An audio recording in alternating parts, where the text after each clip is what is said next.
other on-site participants, your questions will be welcome later.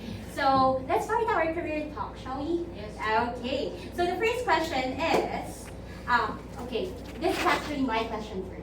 Okay. My question is, if you will be asked, what do you do in a simple term? Okay. What do you do? What, like in my daily life Yes. nowadays? Yes. Okay, so aside from human things like eating and sleeping, what I also do nowadays is I study a lot. I've There are like two main paths you can take in college, and it's industry or academia. And I really like teaching. I love the TA work I did last semester. So now I kind of look like I'm becoming a grad student, but I'm not yet a grad student. So what does that mean? I study a lot, I teach, and I do research. So those are the three main things I do in my daily life at school. Right now, I'm not teaching, but I'm still doing research. I'm still doing some of the studying in relation to the research, but more of eating and sleeping nowadays for my brain. Okay, so that perfectly summarizes what Ms. Gwyneth does. All right. So how did you figure out what career you wanted to pursue? Okay, that's a good question. How did I figure out what career I wanted to pursue? So when I was young, they noticed, oh my gosh, the child can do math. Let us make the child do math. So they were telling me, you should choose a career that has lots of math, like engineering or being a doctor, something like that. But I didn't really know like what exactly to do. Like I knew that I wanted to do more things related to mathematics. I just didn't know what exactly. When I arrived at MIT as a first year, I actually didn't know what major I was going to be exactly. I didn't know what career I was going to go through. So at the end of first year, I declared applied mathematics as my major. I thought, I want to be able to help people more directly. So let me choose the math that's more applied, you know. And then I took the applied math classes and I thought, ew, that's so icky. So I was also taking programming classes that time and I thought that was more interesting. And I also really liked math for computer science and algorithms, so that made me think I really like computer science. So I did an internship related to computer science and I thought, wow, industry sometimes can get repetitive. They tell you what to do and you just have to do it. I don't really like that. So I thought more about it, and then last semester I was a TA. I really liked it, and right now I'm doing research that's pretty interesting. So I think the path right now is PhD. We'll see if that changes. But right now what I want to do is I want to be a professor. That sounds good. Sounds like it's aligned to my values. Yeah. So that was the line of thinking. Yeah, actually not straight. Like I didn't come into college thinking I know what I want to do. I didn't. Like lots of us come in and we actually don't know what we're gonna do yet. But And you that's started normal. with your core, like mathematics. I knew I was good at math, but being good at something is different from liking it. You know, so I had to figure out what kind of math I like. And what helped me realize is, you know you like something when, even though it's hard, you keep going. So there are certain kinds of math, like probability, differential equations, I was just like, this is not interesting. After this class done, I will never pursue it again. But some classes like algorithms, math for CS, those made me think, I want to keep going. This was hard, but I want to keep going. That's how you know you like something. Alright, so we pick something today, right? That you will really know if you like something if, in spite of its difficulties, you still keep on going, right? Okay, the next question is, what's one thing you wish you knew before starting your career? My career, like now? Like I have a career now? Okay, so, well, one thing I wish I actually don't have many regrets. Like, I think this is fine. But if there was something I knew to start earlier, it would be programming. Because I never did programming or computer science before going to MIT. So that was very difficult to get into. I had to self-study the summer after first year so that I could get more acclimated to it. Because of math, like the logic is there, but actual programming syntax and experience was not there yet. So if I had practiced that earlier, I think that would be nice. But this is fine. Right? That's fine. Alright. Do we have any future programmers in this classroom? Okay. So, alright. Do you have any questions to be asked? Okay, Kenzo, go ahead. there a language that you recommend to start with? I recommend starting with Python. That's what we start with at MIT as well. And MIT has lots of open courseware, so you can look up MIT open courseware. You can see the courses online, and you can start studying with those things too. When I was studying online, I used DataCamp because it teaches you coding aligned with data science, which I was doing at that time. So that's also a good resource. Nikki? Okay, so do you have any question? What advice do you think? What advice would you say if there are some people that are deciding yet for their career? I think it would be good to just explore first. Like you won't know unless you try, I guess. Like from high school, I really thought I will never do anything related to computers ever in my life. And now I'm a computer science major, so it just really happens. Like just try it. Just be open-minded. Be open-minded. Although, actually, it goes contrast in terms of the family's decisions, especially, right? The parents will say, oh, you're just wasting time and money if you will just keep on exploring. How will you reconcile Okay, see the problem is when you're young, your family has many things to say. that? Because they're paying for you, so they have many things to say. But then when you're old, when you're alone, the only person you cannot escape is yourself. Okay. When you get old, if you don't like your parents, you can go no contact. That's possible when you're old. But the only person you cannot go no contact with is yourself. So you have to be happy with yourself and what you're doing. When can you say that you are happy with what you're doing? Apart from the fact that you said that in spite of the difficulties, you will keep on going. I think the main thing is feeling inspired. But I also know it's hard to feel happy sometimes. Like, sometimes you don't know if you're on the right path, sometimes you're a bit lost. I think it also just takes time. When can you, at this point, when did you fully realize that you like what you're doing? Well, I liked what I was doing because people around me were saying theoretical computer science is hard. I was also thinking, guys, this is hard. But even though it was hard, I studied it and I still liked it. That's how I know. Today we are actually joined by senior high school students, okay, and they're taking some subjects that are also general in terms, they don't have specializations yet. So I think this is the perfect stage for them to decide, okay, what they will take in college. Do you have any questions that need clarifications? Are you experiencing some dilemmas at this moment? Oh wait, can I say something about Yes, go ahead. that? If your senior high school itself is general, why I recommend taking your free time to explore online resources by yourself. I did this a lot when I was in math competitions because after some point, the teachers around me cannot help me anymore. So I would have to seek out the resources by myself, look online for math Olympiad textbooks, etc., etc.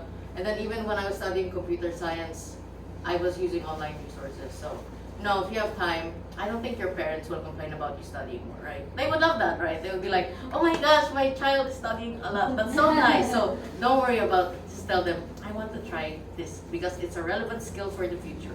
I feel like they would really like you to say, coding is so relevant regardless of the field. It would be nice if I could start studying right now. That's very good.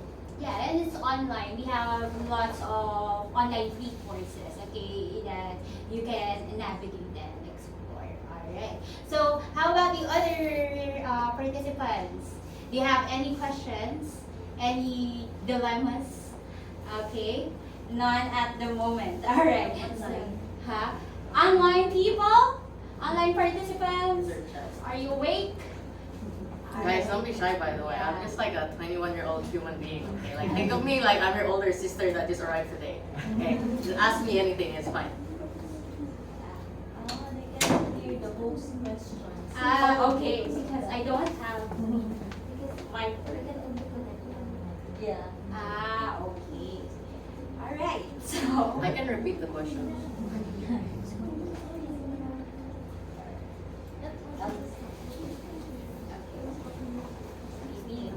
Do we have chat? Do we have mic? Do we have oh, okay. Alright. Okay, so the next question on the list, I hope the online participants can hear me now.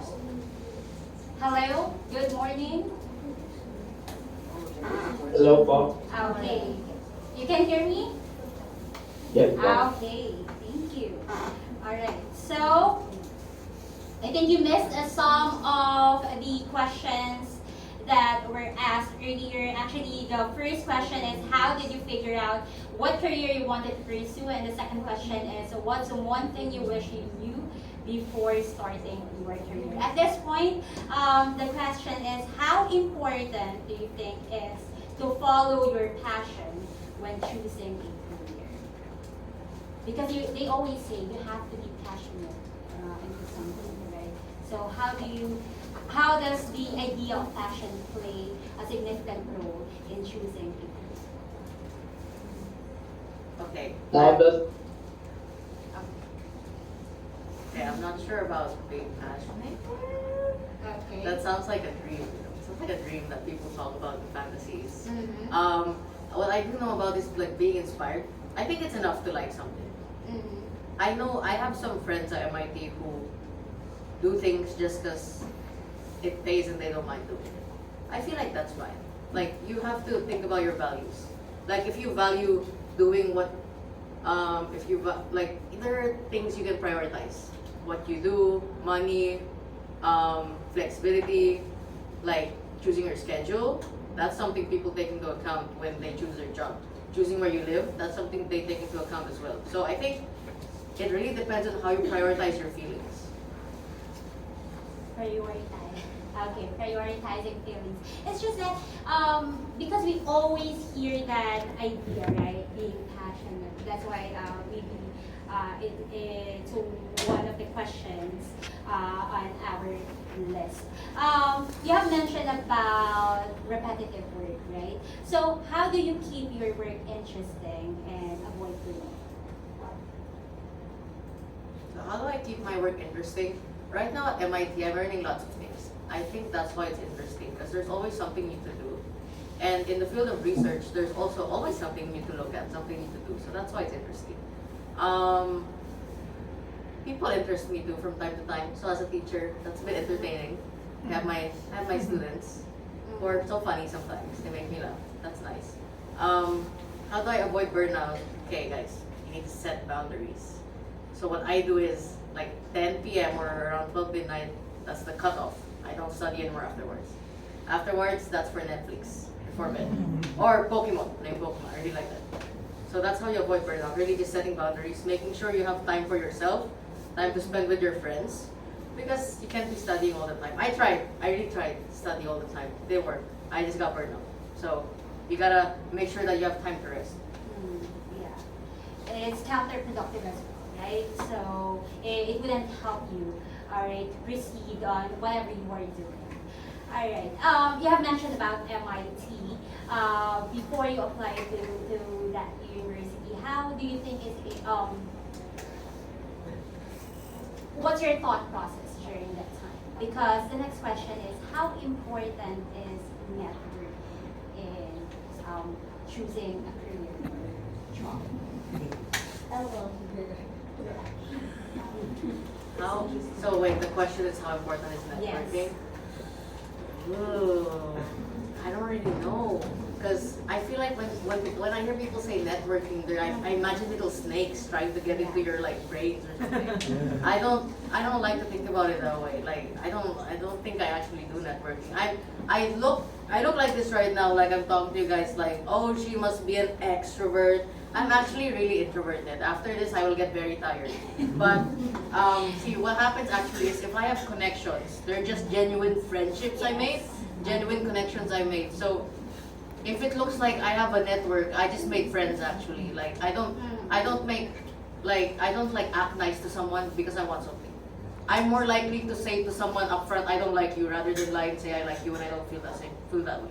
Yeah. So if I have like an underclassman who wants to start doing data science, I can tell her that, oh, my previous supervisor is really friendly. Would you like me to connect you to? See, that's a connection I have, but I did not make that up, okay?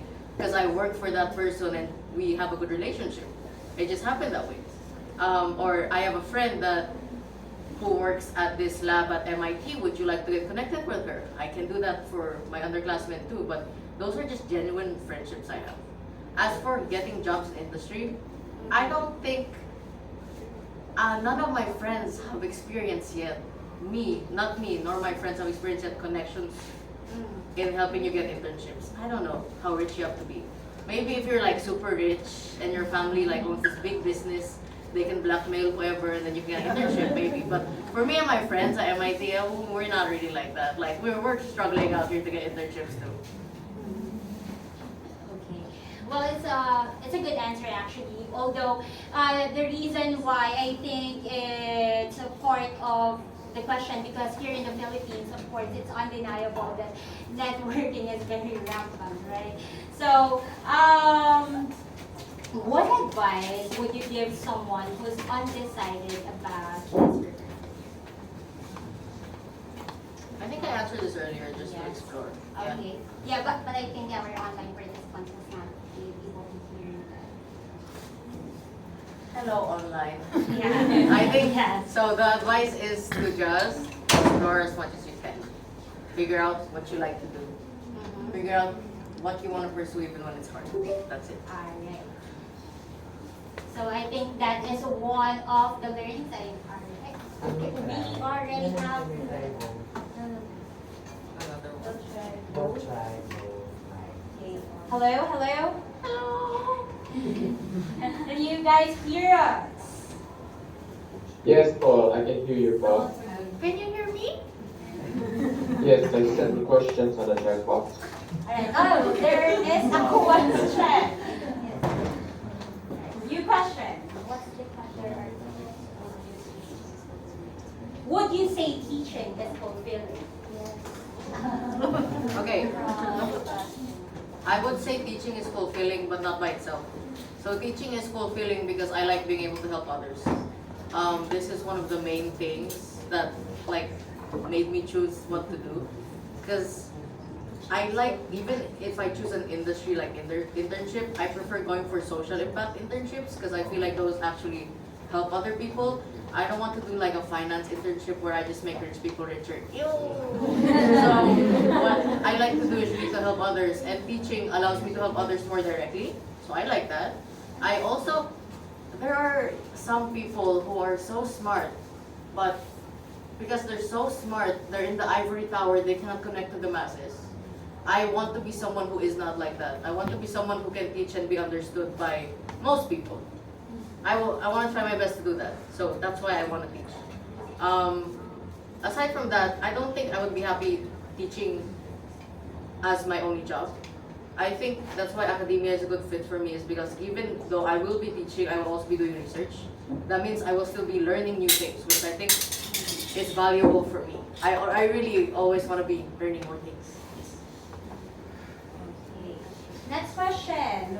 What is the best career to make money? You have this best friend that you just want to give them. But Okay, honestly, the best career to make money is quantitative research and finance. Oh.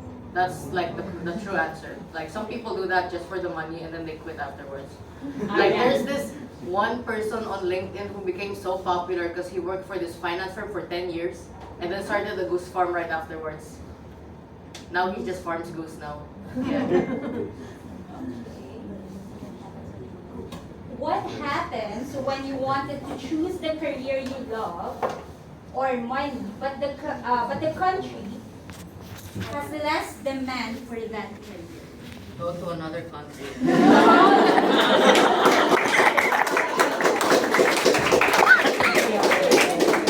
Okay, the qualitative research job, get the money, go to the other country. Okay. Thank you very much. Next. Is esports viable as a career? Someone is asking if esports is viable as a career.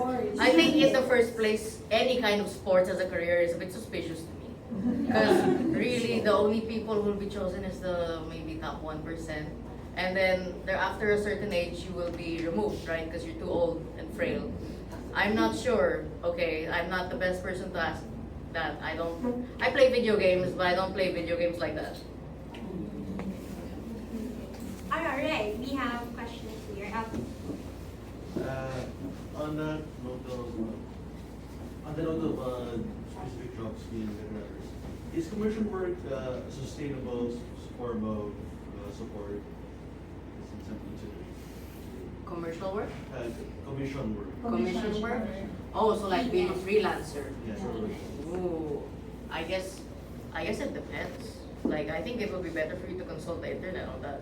I'm not a freelancer right now, and I never have been a freelancer. So, but what I know is that it can be unstable, which I think you know already. Yeah. Would you try to consider freelancing job given the opportunity? Depends on the pay. So she can go to another country. Alright. Okay, next question. In a world of saturation of computer science Wow. students, what way to stand out?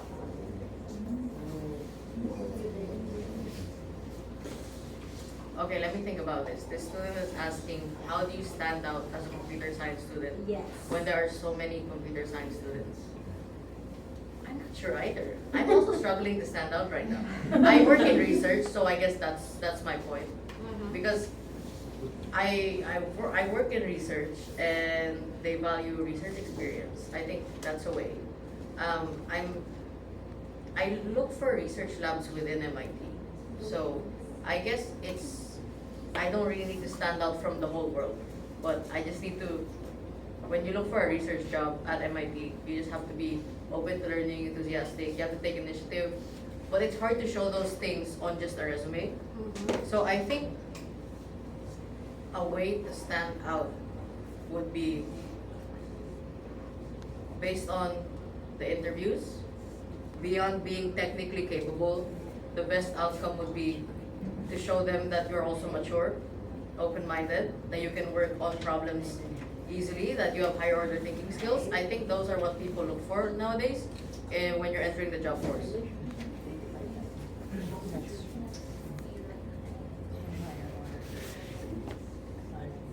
Okay, so this one is from Aaron of Great London. Online. If you were in a bad financial situation, what did you do to resolve it as a student still in university? Can you explain some more? Like, what do you mean by bad financial situation? Like, you mean like college is so expensive that I'm dying from the debt? Okay, so Because some students, okay, this is a true problem. So what me and my family did was we restricted me, or just prevented in the first place. We restricted me to only applying to schools that give financial aid to international students. And because MIT offers big financial aid, I don't have debt right now. Okay, so in other words, that is one of your considerations. Yeah, that's why it was so hard to apply for university, because only very few schools give financial aid to international students. Yeah, and another thing when I was talking to my mom is the university must be higher ranked than University of the Philippines. Sorry, Because they're if just not, then I should just parameters. stay in University of the Philippines. Sorry, And guys. I really don't want to stay there, so. So it's difficult to be my child. Yes. So I really have to look for a higher ranked university that gives financial aid. And this, is it? Yes. Okay, so this actually limited me to like 3 universities. I applied to in the US, MIT, Duke, and Harvard. Okay, so those are your 3 options. Yeah. Okay. And your safety schools are? Ah, okay. Quiet, mom. So Harvard and Duke rejected me, so I went to MIT. Yeah. Okay, but of course, it's still MIT. Okay, do you have any questions? Okay, I don't think this one is relevant, but let's still try. What? Okay, this is from Kurt Moriano from Grade 10 Diligence. The question is, what are your personal thoughts on culinary arts? Oh, Gwen, you love that. Guys, I'm not sure. I'm not sure. I'm a STEM major. I don't have any friends in the culinary arts, although that would be very nice. I don't have information on that, unfortunately. Okay. Oh, and can I add something more about the money Yes. thing? So, well, of course, the standard of living in the US is much higher than here. Mhm, So, yes. to alleviate the burden for my family and because I like being financially independent, I work. And by working, I don't mean Starbucks. That's a bit scary. I mean, I get paid to do research. So the rate for that is like $15.50 an hour, now $16 an hour. And I also work as a TA starting last semester, and the rate for TAs is $25 per hour. So, like, I'm kind of enjoying life right now. I was able to buy my sister like a camera that she wanted because I have like some money to spare. It's nice. I like that. Okay, so those are ways for you to pursue what you really wanted without, of course, being burdened by your financial situations. Okay, next, this one is from Lance Luther of Grade 10 Diligence. The question is, are investments like buying stocks a good way of getting money? Is this really on? Okay, it is. I've heard that it is, but I do not want to participate in it yet. It seems suspicious to me. Seems like gambling. I'm also not a finance person, so and I don't want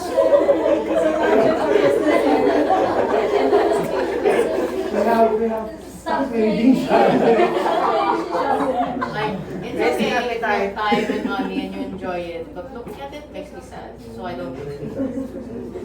Maybe one day, maybe in a few years, when I have some extra time to stare at my laptop and some graphs, I'll be like, oh, let's try investing one time. But not right now, I'm not doing that. So, having said that, are you the type of person who doesn't want to take risks? Or I think it's not that I don't want to take risks, but right now, I said calculated risk. calculate? Right now, I don't have enough money to be comfortable gambling the sum of the money. So, not yet, not yet. Maybe Fair when I enough. have some more money, I'll set aside 500. We can try doing some stock trading. But for now, suspicious. Yeah. Okay. Next, so when is the right time to go in a different career path? Ooh, the right time is when your heart Because- tells you it's time. So when you're getting tired, every day you wake up and you're thinking of the day and it's like, oh, I really don't want to go to work, I really don't want to do what I'm doing. I think it's time for you to reflect on your decisions. It's time for you to think again about where you want to be, where you want to go. Maybe there's a desire in your heart that hasn't been fulfilled. Maybe you're working in finance, but actually you want to do software engineering. You can pivot if you have work experience. I think, yeah, it's always possible. Alright, so first is that you should learn how to explore, alright? But of course, you should also try to consider what makes you happy. Yes? So what Ms. Gwyneth said earlier, if you are no longer happy, in spite of those difficulties that you're experiencing, then it only means that this is the perfect time for you to change your career path. And they cannot hear you once again. So I what's think it's wrong? low bad. No, it's no better. It's working. Okay. We have Ella. other questions. This one, Ella trading. Yes, Alexella, go ahead. Oh, hi, what's your name? Ella. Hi, Ella. I just wanted to ask, have you ever had any doubts on the career or major that you chose? And if so, how did you overcome those doubts? Oh, so like from the start Yes. until now? Yes, I have so many doubts all the time. Okay, so I was first starting right thinking, oh, math major. And then I took some math major classes and I was like, ew, math major. So I think part of it is also like thinking about what classes you like. I like most of the computer science classes, so I switched to computer science. Pretty late in second year, but I'm still like, if I wanted to finish my requirements this academic year, I could. So like, don't worry about it, especially if you're in a university setting that's more flexible. And do I doubt my current major ever? Yes, I do actually. So I'm in computer science and engineering, but I'm more on the theoretical side. So actually, my true major would probably be math with computer science. It's just that there's less opportunities if I were to declare that major. And there's a lot of overlap anyway. So I'm sticking with computer science and engineering, even though I don't really like the engineering part. I don't really like the C and assembly and the circuits. Ew. But I can survive the classes.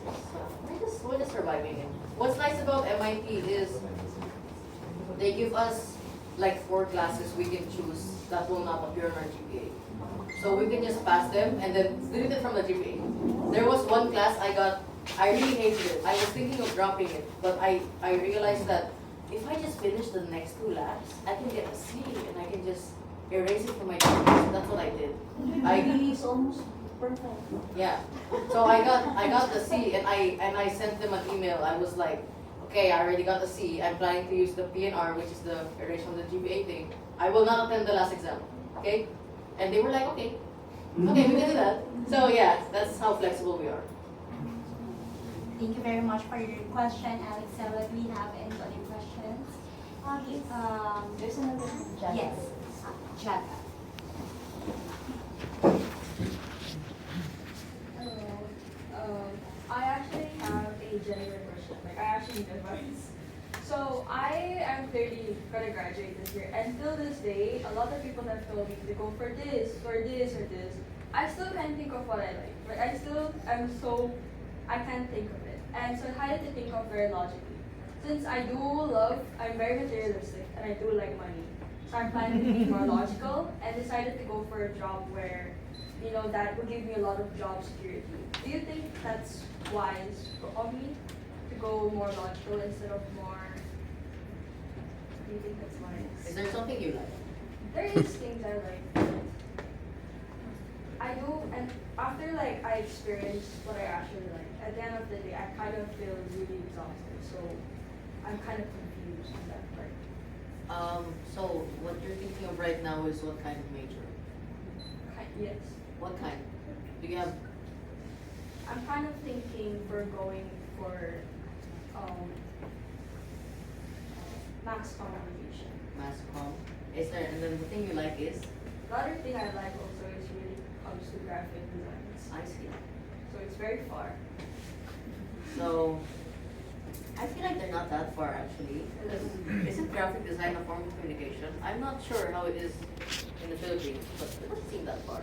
And as for that, I think you will find out when you're in university. Like that's how you know. When you're taking the classes and it's hard, you'll know if that's the one for you.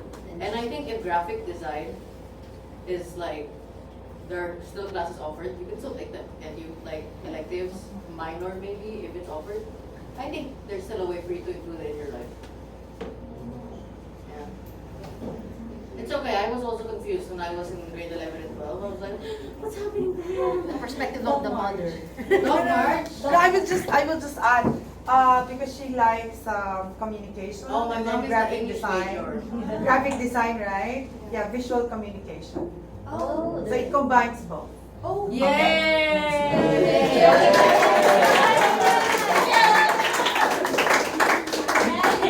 Thank you, Mom, for answering that question. Yeah, sure, anytime. So, any other question? Lucas. Hello, my name is Lucas. Lucas. I just wanted to ask, throughout this talk, the topic or the idea of moving to another country was often brought up. Yeah. My question for you is, would you generally recommend Filipinos to work or / study abroad, and if yes, where? I think it depends on you. I have friends I made at math competitions who want to stay in the Philippines because they say that they can't handle being too far away from their family, or they prefer Filipino culture. But if it's, I think it depends per person. When I was growing up, I already knew that Filipino culture is not for me. Like I was already thinking of going to the US. I like how they're more straightforward, how they're more open-minded. There's no age hierarchy over there. I like that. So, and then moving there, I really like got acclimated with the culture, and I also really like the schools there, how flexible they are. So I think it depends on you and what culture you think you'll fit into. In general, people would say, I guess it's better to go to the US or to another country because there are more opportunities. But I think you also have to think about yourself. If you really value being close to your family, then you stay here. But if you want to explore the outside world more, if you think that you fit into the culture of another country more, then you go. Go ahead. So it really depends on you, what makes you happy. Thank you. Any other questions? Jen? Hello, good morning. I'm Jen. And just for a quick question, were you able to study senior high school here in the Philippines? Yes, I studied International Baccalaureate in South Korea. Okay, so that's in line with my question. Do you think the senior high school or the education system in the Philippines is competitive enough that you don't feel left out when you go abroad and you study abroad? That's I feel left out. Actually, does that reflect the education system of our country? I took the IB program, so it's very international already. But so that helped in terms of like math and maybe science. But in terms of computer science, I did not have the opportunity. So I have friends who were coding since middle school maybe or whatever. It was MIT. So they were very early in that sense. Like having programming classes is standard in the US, but it's not in other countries. So in that aspect, I fell behind. I think if the curriculum is not to the international standard, it will be even more difficult. Because, see, for IB classes, credit in the high level gives me college credit for the first math and first physics. I'm not sure that the same can be said for standard high school classes. I think you need AP scores and SAT scores just to standardize everything. See, I think from the perspective of the admissions group, they cannot trust something that's not standardized. So if you want to compete, it's IB or AP and SAT. Yeah, unfortunately, I know it's sad. I'm sad too, but yeah. Any other? Okay, do you have a question? Alright. Yes, Claire. So about the tip you gave about exploring for what you want. Technically, I know what I want. Okay. I have a lot of things that I want. Yes. But you also said that you can do something. You have friends that if they can do it and it pays well, they go for that job. Yeah. So which one do you think is a better step to take? Something that you like, even though it's hard, but it doesn't really, in the standards they do, or something that you can do and it pays well, but it's not really your extreme passion. What was the first option? Something you're very passionate about and you can do well, but it doesn't really pay. It doesn't really pay well. Look for the place that pays well. I think that person I was talking to also, it's not really passionate about many things. I have friends who don't know their passions yet, but they can like something even though they're not actually passionate about it. I think that's enough, just to be able to like something. Because being really passionate about something, I think that's rare. For some people, I don't know. It's just I think to some extent, it's just something people dream about. It's not realistic for everyone, I guess. Like sometimes you won't even get that feeling, and that's okay. Like as long as you like something, I think that's enough. I have a friend who like does an internship at Microsoft, and then like when we're studying in school together, she's like, oh, I don't know why I'm in this major, it's so hard. Oh my god. Ariane. Yeah, but she likes her job, and I think that's okay. She tells me sometimes too she has crisis, and I'm like, yeah, it's like that. It's like that. Oh, you guys are so friendly. You have so many questions. I like it. Oh, your mom has a question, I believe. Just to add on the question on for admission, it's like studying in the Philippines or outside. Who asked that? Did I get that right? Yes, yes. Perhaps Gwen can share her experience that studying abroad has been her vision since she was 6 years old. Yes. Okay, so that's later. That's later. That's kind of longish. Okay, from 6 to 21, right? Yes. But for your name? Jen. For Jed. You're grade 11. 11. So you're now in grade 11 and you would like to study, for instance, in Singapore. So might as well check what would be the requirements, for instance, for NUS. If it's National University of Singapore or if it's Nanyang, etc. Generally, for international students, they would ask for your TOEFL scores or your IELTS scores, which means it is not a requirement in general private university, high schools. So you may have to do preparations for that. So if you're serious at that, or if you want to study in Canada, in the US, in Australia, so look at that. So usually it's the TOEFL or IELTS. And then the second requirement for international students, the second requirement would be for the US, the one Gwyn said, it's SAT. So the higher the rank of the university of your choice, even if it's Peking University in China, the higher the ranking, the more difficult it is in terms of GPA requirement. So you might, for instance, top 10% would be okay for some universities that are in rank 50 down. But if it's in the rank like MIT down to top 10, Stanford including, and so on, it would be like in the top 1 to 3%. So it's that way, that's how you think, since you're in grade 10 or grade 9, grade 11. You really have to prepare for it depending on the university you would like to go to. So you have to research early on. Okay, it will not just happen overnight. Now, if you want to study in the country, and it is UP, Ateneo, and LaSalle, so we can share. So you also have to check their requirements. It's the same thing, they also have their requirements. Okay?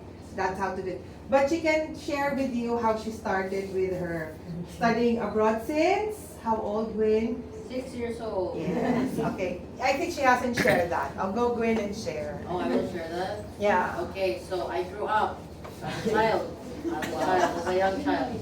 Can I? Is this still working? Is it working? Okay. So as a young child, I knew my mother went to the University of the Philippines, so she was telling me, Gwyn, go to the University of the Philippines, it's top one in the country. Yeah. So I was like, okay, University of the Philippines, yeah, top one, yeah, I like top one. And then I was following my mom around school, and the IB coordinator at that time saw me and was like, Gwyn, when you get older, where do you want to study for college? And I told her, UP, because it's top one in the Philippines. And she said, why not Harvard? Harvard is top one in the world. And I was like, wait, you're so right. Top one in the world is better than top one in the country. So that's when I started thinking about going to Harvard and like going abroad. So then I small going asking my mom, how does a student go to Harvard? And she was telling me, oh, you need to get really good grades, you need to do extracurriculars, you need to community service, you need to have international awards. So I was thinking of all those things and planning since I was 6 years old. Yeah.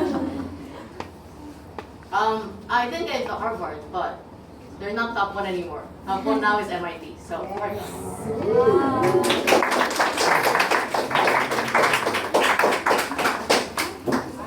there you have it. Thank you very much for sharing us your expertise and your stories. As much as we want to keep on going. Yeah, of course. Yeah. Okay.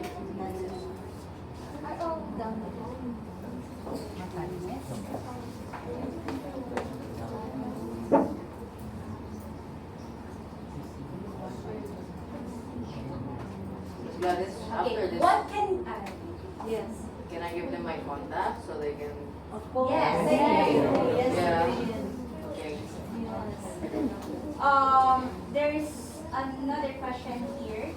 think this will be our last question. What can we do to stand out in university application interview? Oh, that's a very Interview. good question. Interview. Okay. So for interview, I think it's important to be honest, but to also show that you're reflective. So you need to show them that this event happened, and from this event I learned this because, or this is what I learned, and so and so. Because being reflective and showing that you can think about the events and learn from them, be open-minded to them, that shows that you are mature. So I think that's something very good to show in your interviews. Alright. I hope that answered your There's one more, there's one question. more. Yes. Go ahead, you can abuse her. This one is just really short. Yeah. It can be long, it's okay. Would you say that YouTube would be a good career to take or Content creator. Content Being a content creator. Like what kind? Like a gamer? like any? I think a lot. I think it's like an investment that takes some time. Because monetization starts after, I think, 10,000 minutes of views. So you need to build that up before you can even earn money. And how are you sure that you'll earn money? I think I've heard, I watch streamers. I'm not really streamers, but gamers on YouTube. Like Markiplier, Cub Scouts, Queso. And I've heard from Queso that being a streamer, like for gaming and stuff, a big part of it is also luck. So if you're willing to gamble on those things, maybe you can do it. But it's really a gamble, and you have to think about publicity too. Like you want your life out there.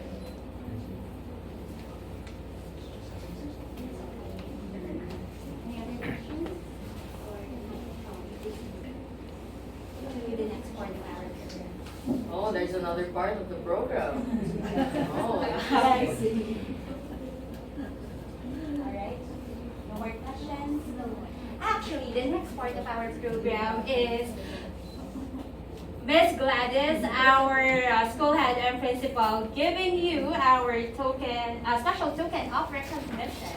Okay, so allow me to read the citation. Okay, South Mansfield College presents the certificate of appreciation to Gwyneth and Margot G. Tango in recognition of her invaluable and inspiring insights that she selflessly shared with the high school students during the career talk session given this 14th day of January 2025 at South Mansfield College. Signed by our school head and principal, Ms. Gladys F. Minty.